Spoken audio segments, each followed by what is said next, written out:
Indonesia menggesa ASEAN memanfaatkan Perkongsian Ekonomi Komprehensif Serantau atau RCEP sebagai platform untuk memperkukuh daya tahan dan mempromosikan perdagangan berasaskan peraturan di seluruh rantau Indo-Pasifik. Presiden Indonesia Prabowo Subianto berkata, integrasi dan kerjasama serantau amat penting bagi menjamin kemakmuran dan kestabilan jangka panjang.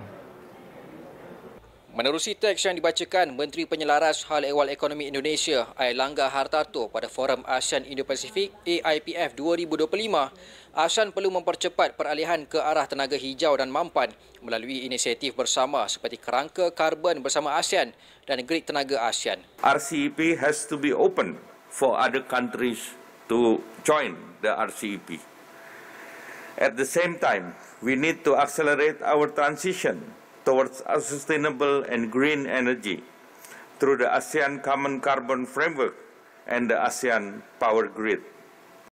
Rantau Indo-Pasifik yang menempatkan 60% daripada populasi dunia selain menjana 60% keluaran dalam negara kasar global, memacu 2/3 pertumbuhan ekonomi dunia serta merangkumi separuh daripada perdagangan dan pengangkutan maritim global.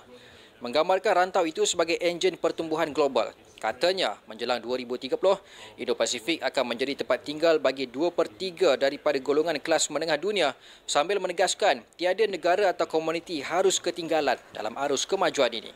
Bagi memanfaatkan momentum itu, pertumbuhan ASEAN perlu inklusif selain memastikan peluang yang saksama untuk semua agar generasi akan datang bersedia menghadapi persaingan dan keterhubungan di Indo-Pasifik.